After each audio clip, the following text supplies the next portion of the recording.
कल तो रिजल्ट आने वाला है आपका, तो कल कितने बजे तक रिजल्ट आता है तो कल हम आपस में बात करेंगे भाई किसके कितने नंबर आए, है ना। आज जो है ट्रिगोस से रिलेटेड जो प्रॉब्लम थी, असाइनमेंट अगर कंप्लीट हो गया है तो इसी हफ्ते में मैं 1-2 दिन के बाद आप लोगों से व्हाट्सएप मंगाऊंगा। वो सारा असाइनमेंट जो ऑब्जेक्टिव या जो सब्जेक्टिव असाइनमेंट आपको मिला है वो सारा असाइनमेंट व्हाट्सएप करना पड़ेगा आपको। तो फटाफट 2 दिन में आप वो कंप्लीट कर लें। अगर नहीं भी किया अभी तक तो यही चेक होगा, या फिर मैं वीडियो कॉल करूंगा और घर वालों को बोलूंगा कि भाई वो आपकी नोटबुक दिखाएं मुझे। तो उस चीज़ की तैयारी कर लो। और अभी तक अगर कोई प्रॉब्लम है तो प्रॉब्लम सेंड करो, नहीं है तो फिर हम जो है आज स्टार्ट करेंगे क्या, ग्राफ ऑफ ट्रिगो फंक्शन। है किसी की कोई प्रॉब्लम? नहीं है, किसी ने कुछ भेजा तो है नहीं। चलिए मैं स्टार्ट करता हूँ। ग्राफ ऑफ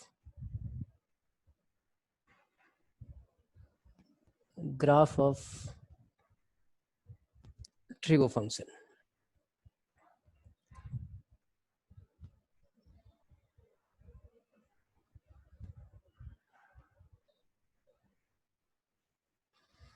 ट्रिगो फंक्शन का ग्राफ क्या है, तो यहाँ देखिए कि f x is equal to sine x लेते हैं, इसका ग्राफ बनाना है। एफ एक्स का ही दूसरा नाम वाई होता है। अगर आपको इस एफ एक्स से परेशानी है तो आप इसको वाई लिख दो, y is equal to sine x. अब हमें करना क्या है, इसका ग्राफ बनाना है। ग्राफ कैसे बनाते थे याद कीजिए, 10th में अब वैल्यूज पुट करते थे और ग्राफ बनाते थे। एक दूसरा नाम क्या रखा था हमने ट्रिगो फंक्शन का, सर्कुलर फंक्शन। सर्कुलर फंक्शन क्यों रखा था, क्योंकि 2 पाई के बाद सारी वैल्यूज फिर से रिपीट होने शुरू हो जाएंगी। अब उसी का नाम बदल के फिर कुछ और रख लेंगे। ये देखिए एक्स है और ये आपका वाई। एक्स की वैल्यू हमने 0 ले ली तो वाई की वैल्यू कितनी आ जाएगी, साइन 0 0। एक्स की वैल्यू हमने 30 डिग्री ले ली, रेडियन में π/6। तो 30 अगर लेंगे तो आप बोलते हो 1/2 होती है, दैट मीन 0.5। एक्स की वैल्यू हमने 45 ले ली। 45 क्या होता है, 1/√2, and this can be also written as √2/2. This can be also written as 1.414 divided by 2, that means 0.70, ऐसे अप्रोक्सीमेट 0.7 ले लेते हैं।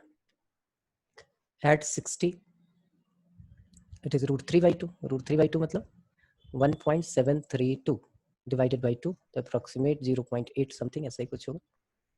And at 90 it is 1। 90 के बाद अब आते हैं किस पे, 120 पे। 120 के बाद आएंगे हम 135 पे। 135 डिग्री के बाद हम आएंगे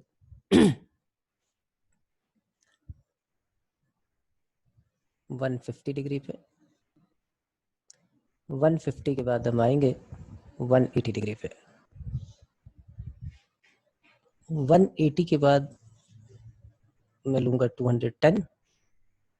210 के बाद मैं लूँगा 225। 225 के बाद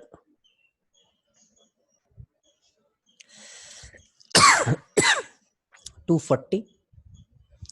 240 के बाद हमारे पास जो वैल्यू आएगी 270। 270 के बाद फिर से यहाँ एक्स और वाई लिखते हैं।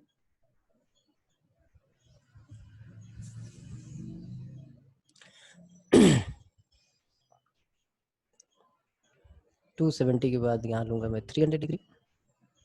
इसके बाद 315, फिर 330 एंड फाइनली 360। 360 के बाद तो रिपीट हो जाएगा। तो मुझे जरा कोई बताएगा कि साइन 120 डिग्री की वैल्यू क्या होगी। साइन 120 डिग्री की वैल्यू क्या होगी,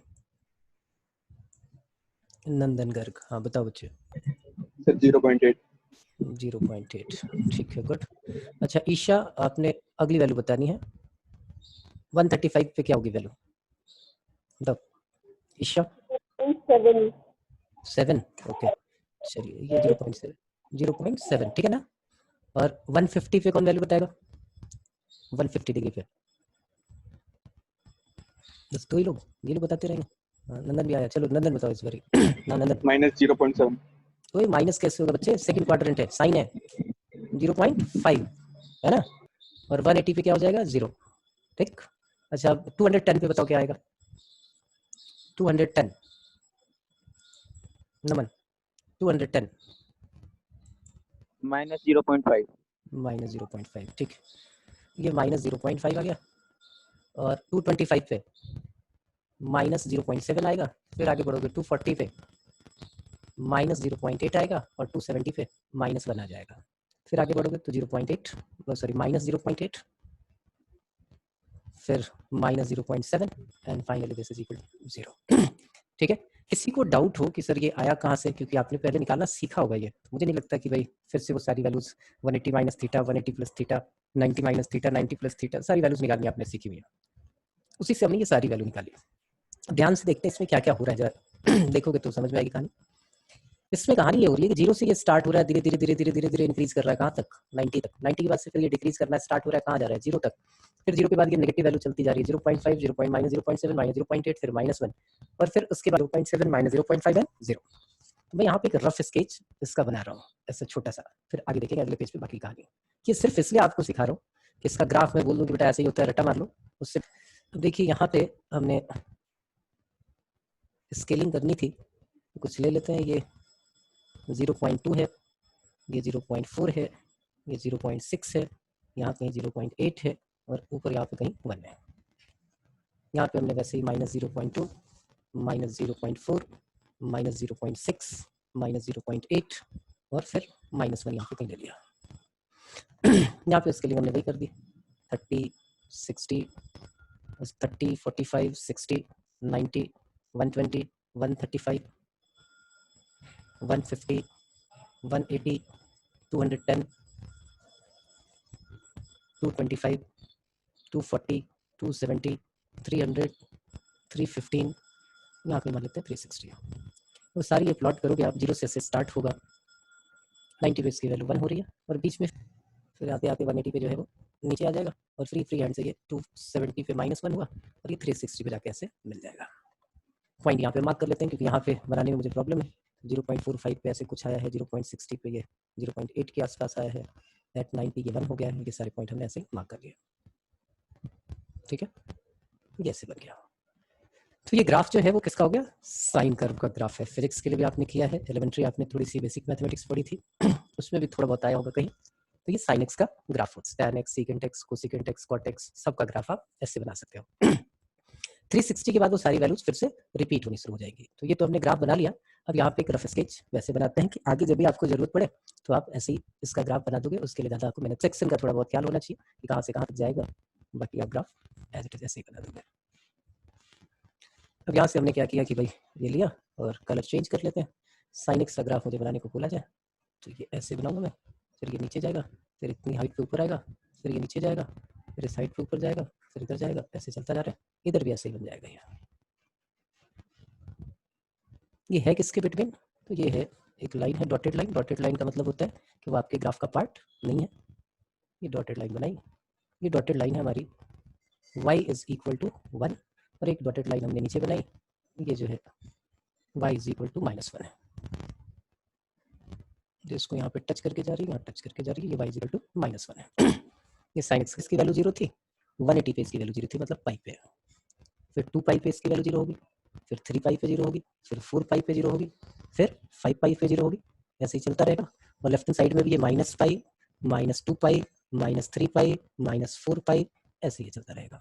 अब बोलो 1 कहाँ पे है? मिड पॉइंट पे, पाई प्लस 2 पाई, ये वाला पॉइंट क्या है? That is 3 pi by 2। ऐसे ही चलता रहेगा, चलता रहेगा, चलता रहेगा। तो आगे कभी आपसे पूछा जाए साइन एक्स से ग्राफ, तो आप फटाफट ऐसे बना सकते हो। बड़ा जरूरी है कि सर ये वाली चीज दिख गई, ये वाली चीज दिख गई, ये वाली चीज दिख गई, ये वाली चीज दिख गई। आपने ग्राफ देखा, और ग्राफ देख के सबसे पहली चीज क्या दिमाग में आती है कि यार ये इन दोनों लाइनों के बीच में है, इसका मतलब इसको बोलते हैं बाउंडेड फंक्शन। क्या बोलते हैं? बाउंडेड फंक्शन, एक ऐसा फंक्शन जिसकी मैक्सिमम और मिनिमम वैल्यू फिक्स हो उसको बोलते हैं हम बाउंडेड फंक्शन। तो आपने यहाँ से एक चीज ऑब्जर्व कर ली कि साइन एक्स की maximum value 1 and the minimum value is -1, right. अब कुछ टर्मिनोलॉजी है जो बेसिक मैथ्स में आपने सीखा है कि अदरवाइज, और y की जो वैल्यू आती है वो क्या होती है, रेंज। तो आप इसको ऐसे भी बोल सकते हो सेम स्टेटमेंट को कि range of sine x is close interval -1 to 1, close interval -1 to 1। अच्छा, x की किस किस वैल्यू के लिए डिफाइन है, तो आपने देखा कि x ऑफ, इसको क्या बोलते थे हम, डोमेन। तो domain of sine x is all real values. All real values का मतलब क्या होता है, -∞ से लेके +∞ तक आप कोई भी वैल्यू पुट कर सकते हो। इसका मतलब साइन आप कितने भी बड़े या कितने भी छोटे एंगल का निकाल सकते हो, sine 1000 degree, sine 1 CR degree, 1 million, 1 billion, कुछ भी निकाल सकते हो। x की हर वैल्यू के लिए डिफाइन है। कैसे पता चल रहा है डिफाइन है, तो ग्राफ कहीं ब्रेक हुआ ही नहीं, ग्राफ जो है वो कॉन्टिन्यूअस चलता जा रहा है, चलता जा रहा है, चलता जा रहा है। दो बातें होगी। तीसरी बात, मैं इस ग्राफ से देखता हूँ क्या है। तीसरी बात मेरे को दिखा कि ये यहाँ से यहाँ तक का जो पोर्शन है, यहाँ से लेके यहाँ तक का जो पोर्शन है, वही पोर्शन जो है बार बार रिपीट हो रहा है। इसी पोर्शन को आप कट पेस्ट आगे करते चले जा रहे हो। पीरियड का मतलब क्या हुआ कि एक ऐसा फंक्शन जो एक पार्टिकुलर टाइम के बाद सेम वैल्यूज देता है, उस फंक्शन को क्या बोलते हैं, पीरियोडिक फंक्शन। ये हमारा हो गया पीरियोडिक फंक्शन, ये हो गया पीरियोडिक फंक्शन। पीरियोडिक फंक्शन, और पूछे कि भाई इसका पीरियड क्या है, तो आप बोलो इस पीरियड से हमें क्या फर्क पड़ेगा, तो हमें ये फर्क पड़ेगा कि हम लिख सकते हैं कि साइन जो अगर पीरियोडिक है तो हर 360 डिग्री के बाद उसकी वैल्यू जो है वो रिपीट होगी। हर 360 डिग्री के बाद उसकी वैल्यू रिपीट होगी, तो इसका मतलब क्या होगा कि sine 2n pi x is always equal to sine x। ये क्या चक्कर है, तो मैं बोलूँ कि साइन 1 डिग्री की जो वैल्यू होगी वही साइन 360 + 1, दैट मीन्स 361 डिग्री की वैल्यू होगी, वही आपकी साइन 721 डिग्री की वैल्यू होगी।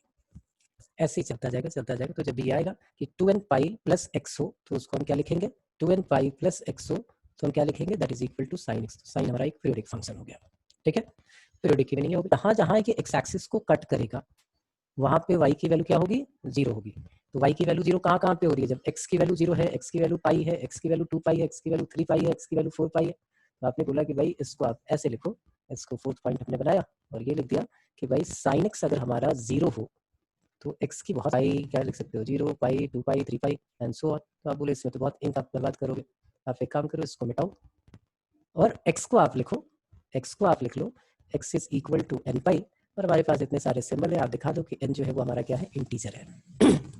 कौन सा इंटीजर, कोई भी इंटीजर, नेगेटिव इंटीजर हो या पॉजिटिव इंटीजर हो, हर जगह पे वो हमारे पास यही है। अब देखिए 1 है, पूरे अपने इंटरवल में एक बार आएगा 2 पाई + पाई/2 मतलब 5 पाई/2, उसके बाद 7 कहाँ आएगा, 4 पाई + पाई/2 दैट मींस 9 पाई/2। ऐसे ही चलता रहेगा। वो तो पीरियोडिसिटी से ही आपको पता चल गया, अगर पीरियोडिक फंक्शन है वही कहानी रहेगी, हर 2 पाई के बाद वो रिपीट करता रहेगा। क्लियर है। तो डोमेन आपको पता चल गया, रेंज पता चल गया, पीरियोडिसिटी का पता चल गया, साइन एक्स जब 0 होगा तो उसका पता चल गया। अच्छा, एक बड़ा इंटरेस्टिंग चीज, जब आप 10th में करते थे तो वहाँ पे आपने क्या किया था, इनवेरिएबल ही था। आपको अगर दिया जाता था कहीं कि 2 + x is equal to 3 - 2x, इसकी वैल्यू निकालो, तो मैं बोलता हूँ ऐसे वैल्यू निकालो मत, आप एक काम करो इसको लिख दो y is equal to 2 + x और दूसरा लिख लो y is equal to 3 - 2x। हाँ, कट करेंगे वो हमारा सोल्यूशन हो जाता था, ये कहानी होती थी। तब आप बोलो यहाँ पे साइन एक्स की जगह अगर लिखा आ जाता कि sine x is equal to half, तो आप ग्राफिकली कैसे सॉल्व करते हैं। मैं बोलूँ कि एक मैं ग्राफ ले लेता y इज इक्वल टू, दूसरे को जितने पॉइंट पे कट करते हैं वो हमारे सॉल्यूशन हो जाते हैं। क्लियर है। तो देखिए यहाँ पे मैं कोशिश करता हूँ, एक छोटा सा फिर से बनाते हैं। ये साइन एक्स का ग्राफ यहाँ पे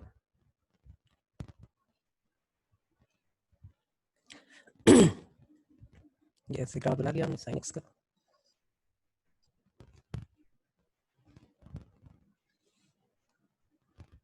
और एक y is equal to half बनाते हैं, y is equal to half.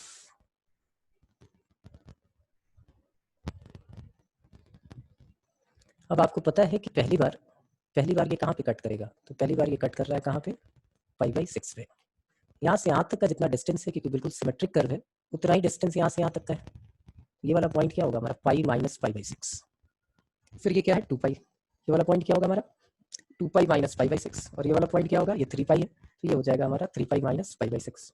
ऐसे ही चलता रहेगा। तो आता है तो बीच का साइन पॉजिटिव होता है, तो कभी आपसे पूछा जाए कि भाई अगर sine x is equal to sine alpha हो तो x की वैल्यू क्या होगी, तो x is equal to n pi plus -1 raise to the power n into alpha values होती हैं। और ये बड़ा काम आने वाला है। ये 1 होता है जब n की वैल्यू इवन हो, और ये -1 होता है n की वैल्यू ऑड हो, n इज ऑड। और n क्या है, n हमने लिख दिया कि n belongs to natural number. n हमारा अगर नेचुरल नंबर हो तो ये वाली कहानी होती है, या इंटीजर हो तो भी ये कहानी होती है।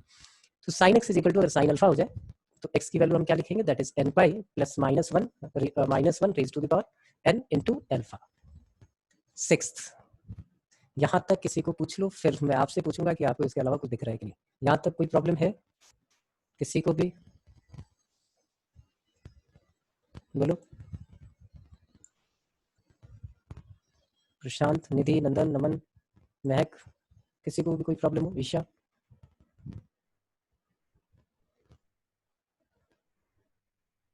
नहीं है प्रॉब्लम। तो चलिए एक बात पूछता हूँ मैं फिर। ईशा, ईशा अनम्यूट करो बच्चे। Yes sir. सिमेट्री वर्ड सुना है आपने? सिमेट्री, सिमेट्री क्या चीज होती है? क्या? सिमेट्री का वर्ड मतलब पता है आपको? जैसे यस मैं बोलूं क्या होता है सिमेट्री, मैं बोलूं, मैं sin x के लिए ये बोलने वाला हूँ कि the sin x is the graph of sin x is symmetric about origin. इसका क्या मतलब है? द ग्राफ सर, इज, वो बोलो। ओरिजिन के अराउंड ही है। अराउंड है मतलब कोई एग्जांपल वैसे कि सर ये लोगे ऐसे करोगे तो ऐसा आ जाएगा कुछ? नहीं पता? Yes sir. अच्छा चलो, कोई कोई दिक्कत नहीं, बहुत अच्छा बताया तुमने। और किसी के दिमाग में आ रहा हो कि सर मैं बताऊंगा, कोई दिक्कत नहीं, गलत हो सही हो कोई फर्क नहीं पड़ता। नंदन, हाँ बताओ नंदन। सब दोनों साइड जब सेम ग्राफ होते हैं, जैसे मॉडर्न सा ग्राफ वी शेप होता है, इधर भी एक पैसे लाइन होती है। इधर इधर इधर सुन बेटा, गलत जा रहा है। मॉडेक्स जो है वो सिमेट्रिक अबाउट वाई एक्सिस होता है ना? सिमेट्री का मतलब होता है बिल्कुल, देखो नेचर में बटरफ्लाई आपने देखा है ना? तो बटरफ्लाई की बॉडी के लॉन्ग उसके दोनों जो विंग्स होते हैं वो सिमेट्रिक होते हैं। जब वो पंख अपना बंद करती है ऐसे खोलती है, आप इमेजिन करो, बिल्कुल बराबर होते हैं। आपकी बुक है जहाँ से बाइंडिंग हुई है, दोनों पेज जो है उस लाइन के अलॉन्ग जो है वो क्या है, सिमेट्रिक है। आप बंद करते हैं तो बुक के एक भी पेज इधर उधर नहीं होता है, एक दूसरे को ओवरलैप करते हैं, वो उसको बोलते हैं सिमेट्री। तो y is equal to mod x जो है वो हमारा सिमेट्रिक था किसके अलॉन्ग? y एक्सिस के अलॉन्ग। तो सिमेट्री हमें किसके किसके अलॉन्ग पढ़नी होती है? x axis, y axis, y is equal to x and origin. ये 4 सिमेट्री होगी जो हमारा आएगा। बाकी सिमेट्री तो किसी के भी अलॉन्ग हो सकती है। मैं यहाँ पे दिखाता हूँ आपको, फिर थोड़ी बात और समझ में आएगी, फिर ये सिमेट्री वाली कहानी जो है वहाँ पे लिखेंगे। मैं इधर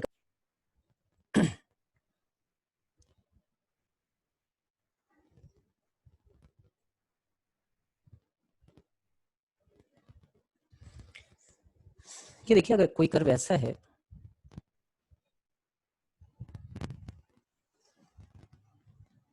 तो it is symmetric about x axis. इस कर्व की इक्वेशन भी आप जानते हो, y square is equal to x या y square is equal to 4x। ये x एक्सिस के सिमेट्रिक है, इसका क्या मतलब होता है कि अगर कोई एक वैल्यू आप पुट करोगे तो उससे y की 2 वैल्यू जाएंगी बिल्कुल उसी पॉइंट के लिए। जैसे अगर x इज इक्वल टू आपने 1 पुट किया तो ये वाला पॉइंट क्या है, आप देखो तो 1 1, और ये वाला पॉइंट क्या है इस कर्व के लिए, 1 and -1। तो सेम इनपुट के लिए y की 2 वैल्यू जाएंगी। और ज्योमेट्रिकली देखें तो x एक्सिस से जैसा क्या फायदा, मैं बोलूं कि एक कर्व है जो x एक्सिस के सिमेट्रिक है और उसका ग्राफ कुछ ऐसा है, तो भाई नीचे का आपको ग्राफ बनाना है, तो आप बोलो सिमेट्रिक है तो कुछ ऐसा ही होगा, कोई दिक्कत? तो सिमेट्री का मतलब है कि ये जब जरूरत पड़ेगी तो ये निकलेगा आपका।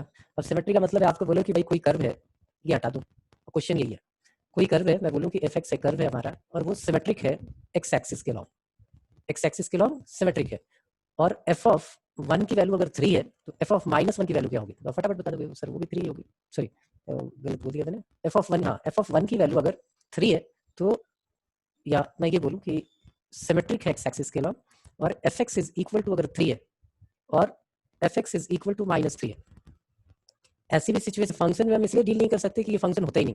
जो भी कर्व एक्स एक्सिस के सिमेट्रिक होता है वो फंक्शन नहीं होता, इसलिए हम यहाँ पे ये वाला क्वेश्चन नहीं बना पा रहे। लेकिन हम ये बोल सकते हैं अगर एफ एक्स हमारा 3 है तो एफ एक्स हमारा -3 भी होगा, ठीक है? तो ये एक्स के लॉन्ग सिमेट्री हो गई। अब एक वाई के लॉन्ग सिमेट्री देखनी है, वो सारी क्वाड्रेटिक आपने वही पढ़ी है, तो हम इसको ऐसे बनाते हैं। A curve is symmetric about y axis, तो कुछ ऐसा बना लेते हैं। ये कर्व आपको पता है ये क्या है, y is equal to x square. इसमें क्या है कि 1 के लिए जो वैल्यू आएगी वही वैल्यू -1 के लिए भी आएगी, सेम हाइट रहेगा। तो y को अगर हमने एफ एक्स बोला, f x is equal to x square, तो अगर एफ है एफ ऑफ -a की वैल्यू क्या होगी, दैट इज भी सेम हाइट पे आएंगे। और ये वो उस तितली की बॉडी है और ये उसके दोनों विंग्स हैं जो ओवरलैप कर रहे हैं, ऐसे खुल रहे हैं और बंद हो रहे हैं, दोनों एक दूसरे को ओवरलैप कर लेंगे। अच्छा, जब y is equal to x के सिमेट्रिक हो कोई, तो ये हमने बनाया y is equal to x, उसके अगर कोई सिमेट्रिक ग्राफ होगा तो क्या होगा, इधर से अगर ऐसा बना होगा तो इधर से भी ऐसा ही बना होगा।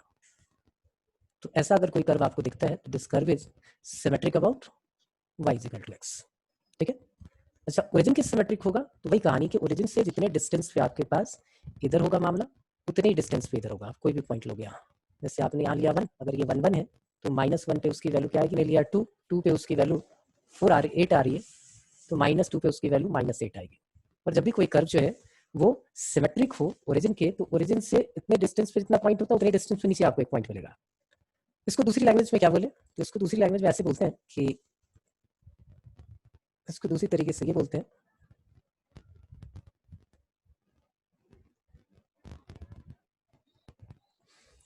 कि sin x is symmetric about origin, origin की सिमेट्रिक है। इस वर्ड की मीनिंग ये होती है कि sin x is odd function. अब ये टर्मिनोलॉजी क्या है, तो ऑड फंक्शन का भी आपने देखा है कि sin x हमारा ऑड फंक्शन है, तो इसका मतलब है कि sin of x is equal to minus of sine of -x, या sin x को आप fx बोले। अगर fx is equal to sin x है तो इस स्टेटमेंट को ऐसे बोल सकते हो कि f ऑफ -x जो होगा वो minus of sine of -x होगा, ठीक है। ये बातें क्लियर हो गई आपको, कहीं कोई दिक्कत, कहीं कोई परेशानी तो पूछ लोगे, नहीं है प्रॉब्लम।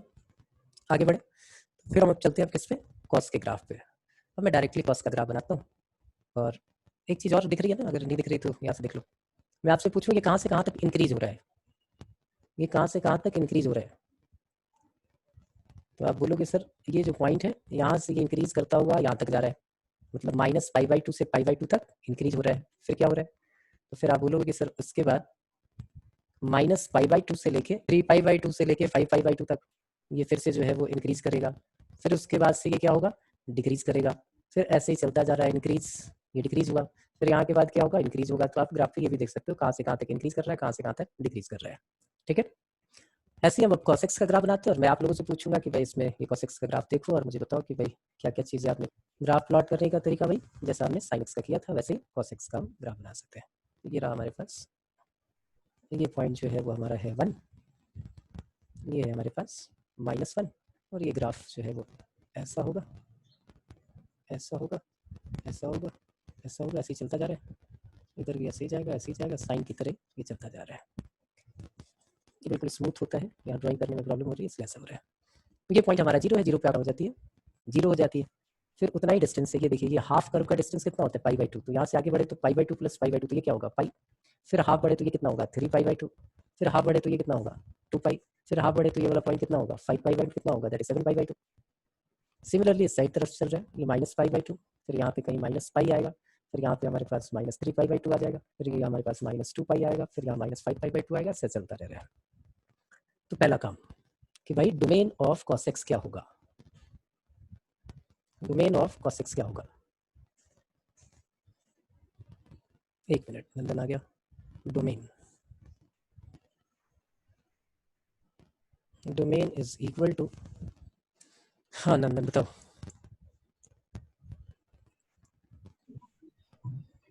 सर आर, क्योंकि ग्राफ कहीं ब्रेक नहीं हो रहा है, डोमेन कैसे देखते हैं किसी ग्राफ से, x कहाँ से कहाँ तक जा रहा है, तो डोमेन ये हो गया हमारा r। रेंज क्या हुई,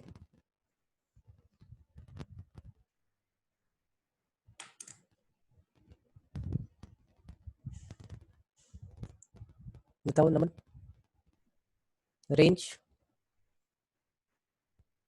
नमन। सर -1 से 1। अच्छा वेट करो निधि, मैं आ रहा हूँ तुम्हारे पास भी। रेंज हमारा -1 से 1, बोलो -1 से 1 तक है ये। अच्छा तीसरी बात, तीसरी चीज़ हमने क्या निकाली थी, याद कीजिए वहाँ, कि क्या ये फंक्शन पीरियोडिक है, हाँ या ना। यस सर, पीरियोडिक है, पीरियड Yes, क्या है sir. इसका, सर इसका पीरियड है 3π/2। 3π/2, यस सर, ना 2π देखो। 2π ऊपर जाते हैं। ये बिल्कुल साइन का ग्राफ है, जो ऐसा लग रहा है थोड़ा सा इधर खिसका दिया हमने। यहाँ से आप चलते हो, आप कहीं से पकड़ लेना, कि ये जरूरी नहीं कि भाई आप कहीं कोई एक एंड ले लो। हाँ ईशा आ गया बेटा, चल बता देते। हाँ बताओ ईशा। π/2 π/2 नहीं बच्चे, π/2 नहीं, देखो यहाँ से यहाँ दिखेगा आपको।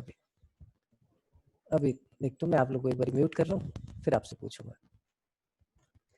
आप इस ग्राफ को देखो, ग्राफ कहाँ है, कहीं से उठा लेते हैं, यहाँ से चले, यहाँ से चले, जहाँ आपका दिल करे, मैं कहीं से उठा लेता हूँ और मैं ऐसे कलर करता हूँ, आपको भी समझ में आएगा। मैं बोलता हूँ कि ये ग्राफ यहाँ से यहाँ तक जैसा बना हुआ है वही चीज रिपीट होती जा रही है। इसमें किसी को कोई प्रॉब्लम लग रही है तो बताओ।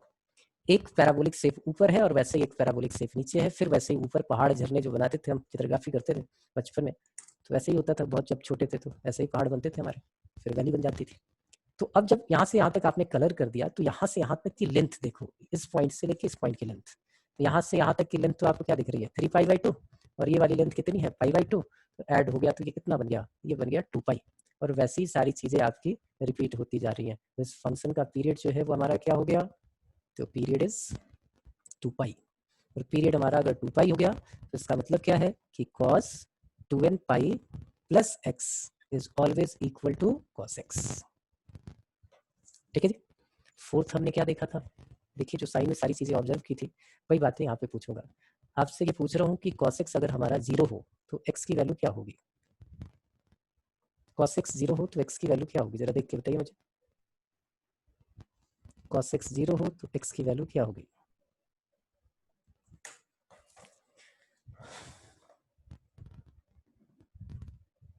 देखो ध्यान से। आप बोलो सर देखो यहाँ 0 हो रहा है, कहाँ पे, अच्छा प्रशांत बताएगा, ठीक है चलो पहले प्रशांत से मैं पूछूं। बोल बेटा प्रशांत। nπ/2 nπ/2, अच्छा अच्छा, nπ/2 में तो फिर चक्कर फंस जाएगा, अभी देखते हैं क्या है। ठीक है ठीक है, गुड ट्राई, अच्छा ट्राई किया, बहुत बढ़िया।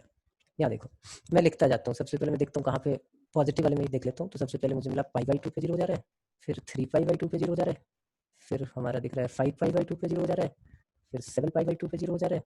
तो अरे यार π/2 तो सब में है, π/2 π/2 π/2 π/2, तो इसका मतलब यहाँ क्या है 1, यहाँ क्या है 3, यहाँ क्या है 5, यहाँ क्या है 7, ओहो ये ऑड नंबर है, क्या चल रहा है, होगी तो पाई आ जाता, पाई पे तो 0 नहीं दिख रहा आपको, तो आप क्या लिख के आओगे, odd interval of π/2, 2n + 1 π/2, odd multiple of π/2, n क्या है, for all n belongs to integer. अब फिफ्थ पे आ जाते हैं। फिफ्थ हमने साइन के लिए क्या निकाला था कि अगर साइन x = साइन अल्फा हो, साइन x = साइन अल्फा हो, क्या समझाई थी, सॉरी यहाँ तो कॉस है ना, cos x = cos अल्फा हो, तो क्या कहानी सिखाई थी आपको, स्टोरी सिखाई थी ये, जैसे वो साइन x वाला था, हमने निकाला था कि साइन x = हाफ हो, तो y = sine x, y = half plot किया था। यहाँ पे क्या करेंगे, y = साइन x और y = हाफ, हमने ये दो ग्राफ प्लॉट किए थे और वहां से सब कुछ निकाला था। और हाफ को हम लिखना चाहे तो ऐसे लिख सकते थे, साइन π/6, तो साइन x = साइन अल्फा, ये थी सारी कहानी। यहाँ पे अगर हो सिचुएशन तो क्या होगी, जैसे मैं बोलूँ कि आपके पास है cos x = y = cos x, मेरा ड्रॉ ही है, y = वो ड्रॉ कर लेता हूँ मैं,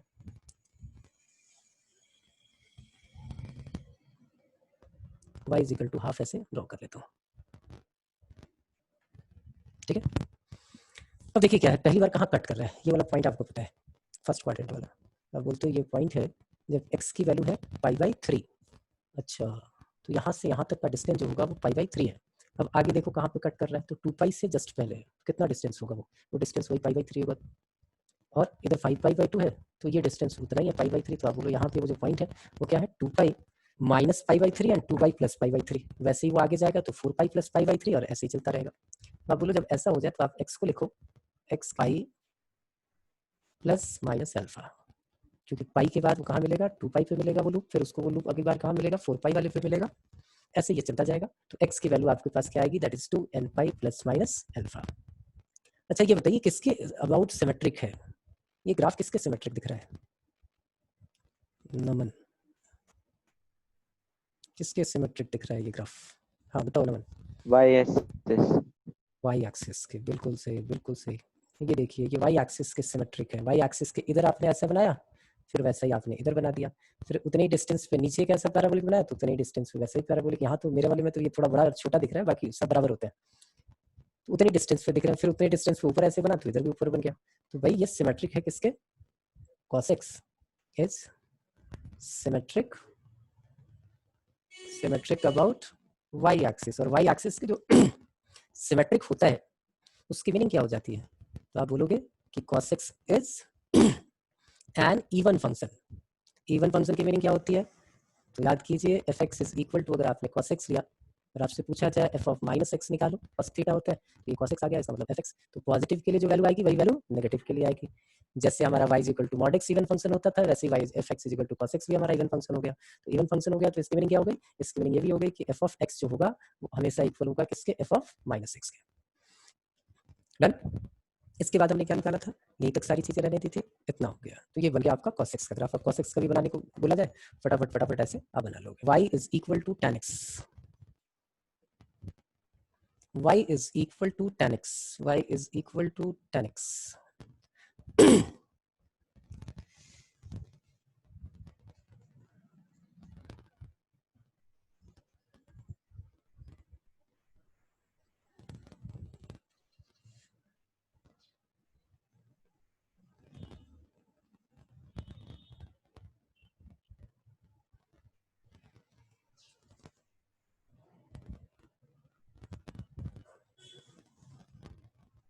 ये डॉटेड लाइन जो बन रही है, ये डॉटेड लाइन हमारे ग्राफ का पार्ट नहीं होती और बिल्कुल स्ट्रेट है। यहाँ पे थोड़ी टेढ़ी मेढ़ी आपको दिख सकती है। ये हमारा 0 है, ये वाला पॉइंट π/2 है, ये वाला पॉइंट हमारा ये ठीक मिड में पाई है, फिर ये हमारा 3π/2, फिर ये हमारा 2π है, फिर ये हमारा 5π/2 है, ये वाला हमारा -π/2 है, ये वाला हमारा -π है और ये -3π/2। ऐसे क्यों लिखा हमने, जरा भी सोचेंगे। मैं किसी बच्चे से बात करता हूँ और एक काम करता हूँ, कौन बताएगा? प्रशांत, महक, महक बेटा sin 90 कितना होता है? महक, यस सर। sin 90 कितना होता है? sin 90 degree, sin 90 degree, sin 90 की वैल्यू पता है आपको? कितना होता है? sin 91 ना, याद करो।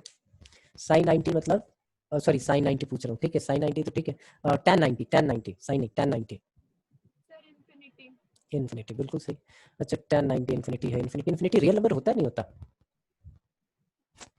इन्फिनिटी जो है वो रियल नंबर है या नहीं है?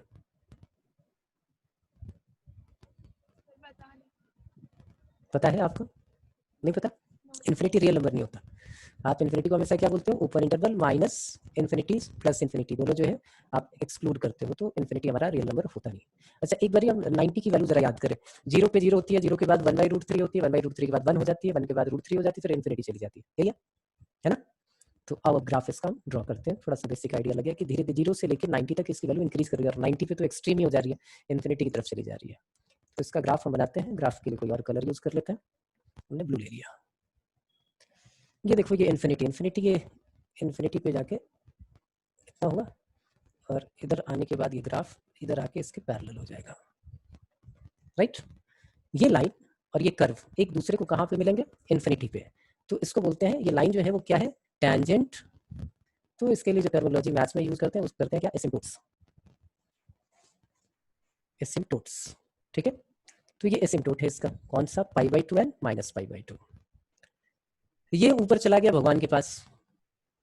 तो दो तरह के भगवान हैं, एक स्वर्गलोक है ऊपर, नीचे क्या है आपके पास? नरकलोक है। तो आदमी जब स्वर्गलोक में चला जाएगा तो नियम के हिसाब से जो निकलेगा वो कहाँ से निकलेगा? नरकलोक से निकलेगा। नरकलोक से निकला, बिल्कुल ऐसा ही ग्राफ, बिल्कुल ऐसा ही है ये। और फिर ये 3π/2 पे कहाँ चला जाएगा? वापस स्वर्गलोक की तरफ। ऐसे ही ये ग्राफ बनते रहेंगे आपके। ये 2π पे मिला और फिर ये ऐसे नीचे चला गया, ऐसे ही ये हमारा आएगा, इस पे मिलेगा पाई पे और फिर 3π/2 पे ये इन्फिनिटी की तरफ चला जाएगा। डन? अब बताइए कि भाई इसका डोमेन क्या? इस फंक्शन का डोमेन क्या?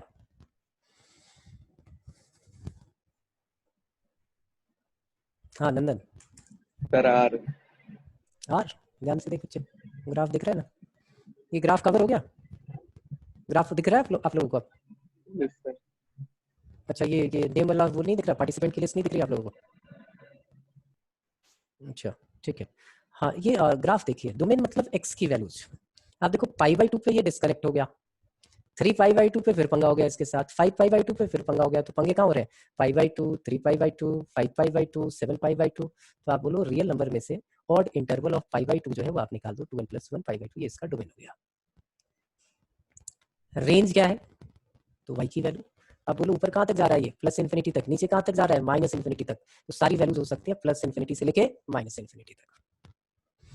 Any problem? तो हमने डोमेन निकाल लिया, रेंज निकाल लिया। अब इसके पीरियोडिसिटी के बारे में बात करती है, क्या ये पीरियोडिक फंक्शन है या नहीं है, क्या ये पीरियोडिक फंक्शन है या नहीं है, इज इट पीरियोडिक,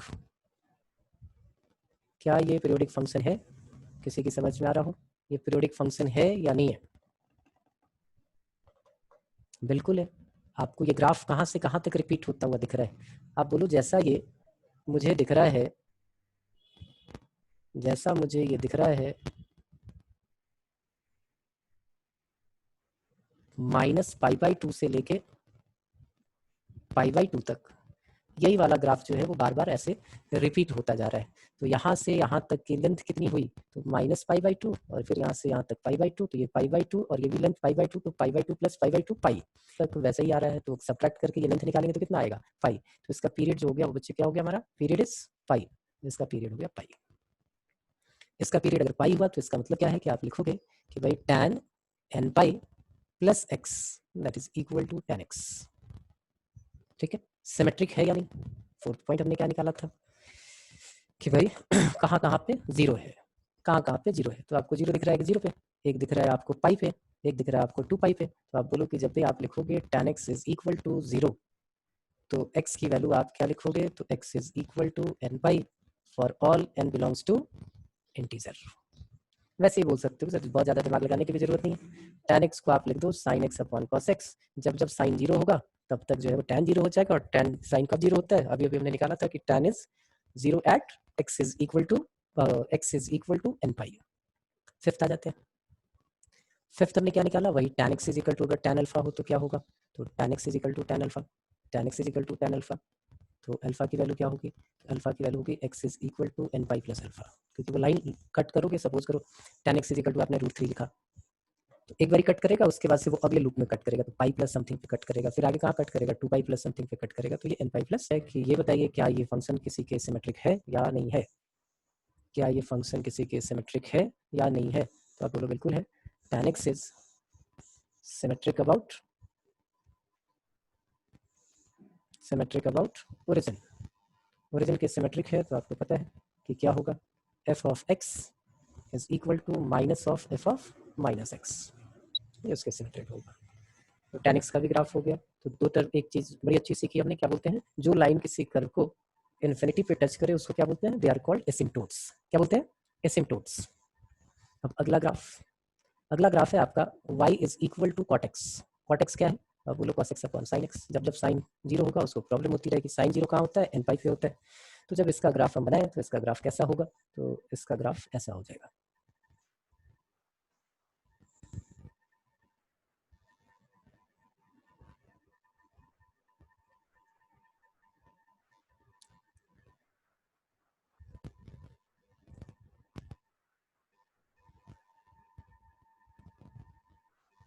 जब जब जीरो हो तो पंगा होगा, जीरो कहाँ कहाँ पे, तो जीरो पे पाई पे पंगे होंगे, 2 पाई पे होगा, 3 पाई पे होगा, 4 पाई पे होगा, वैसे इधर होगा माइनस पाई पे होगा, -2 पाई पे होगा।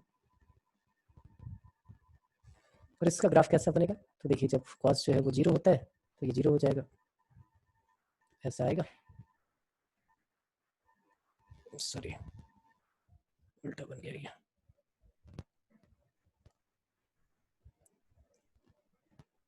ये, ऐसा डिक्रीजिंग बनेगा, ये ऐसा आएगा, ऐसा आएगा, π/2 पे ऐसे कट करेगा और फिर नीचे चला जाएगा।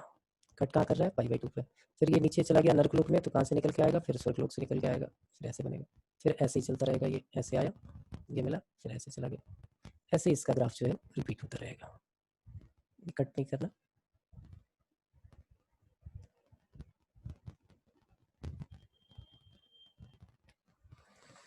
चलिए फिर से आ जाते हैं कि मैं पूछूं कि डोमेन क्या,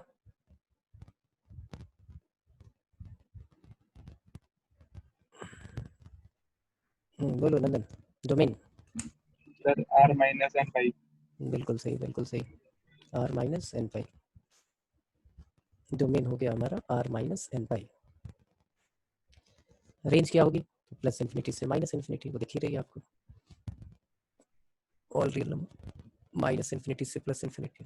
थर्ड हमारा पीरियडिक है कि नहीं, बिल्कुल है जी, ये वाला ग्राफ रिपीट होता जा रहा है और लेंथ कितनी है ग्राफ की, पाई, तो पीरियड जो है वो हमारा पाई है, तो यहाँ से हम बोल सकते हैं कि cot n pi plus alpha n pi plus x is equal to cot x.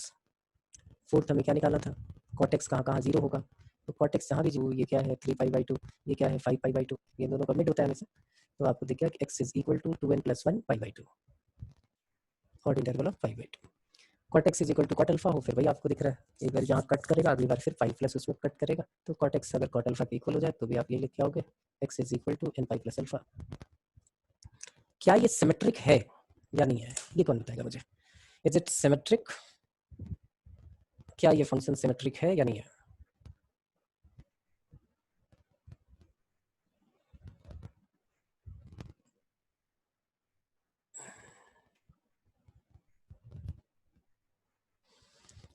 तो ये देख के ही लगता है कि it is not a symmetric function, ना x के लॉन्ग ना y के लॉन्ग ना आपका ओरिजिन के लॉन्ग, कहीं पे ये सिमेट्रिक नहीं है, तो सिमेट्री वाली भी कहानी खत्म हो गई। अब क्या बचता है हमारा, सिमेट्री नहीं है, ये हमारे पास आई क्या, तो बाकी कुछ देखने की जरूरत नहीं, तो बस इतनी इन्फॉर्मेशन हमने निकाली और छोड़ दी।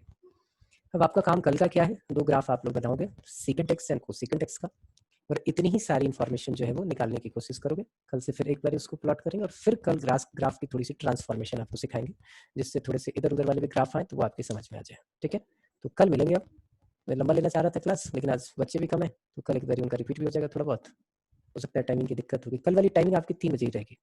ठीक है, टाइम टेबल देखता हूँ मैं, कुछ और अगर सेट हो सकता है तो फिर टाइम चेंज करूंगा, तो यूनिवर्सली सबको बता दूंगा। कल की टाइमिंग 3 बजे रहेगी, कल मिलते हैं 3 बजे। होमवर्क आपका क्या है, पीछे का सारा बैकलॉग क्लियर करो, उसकी प्रॉब्लम भेजो, और साथ में सीकेंट एक्स और कोसेकेंट एक्स का ग्राफ ड्रॉ करके रखना है। कल मिलते हैं 3 बजे।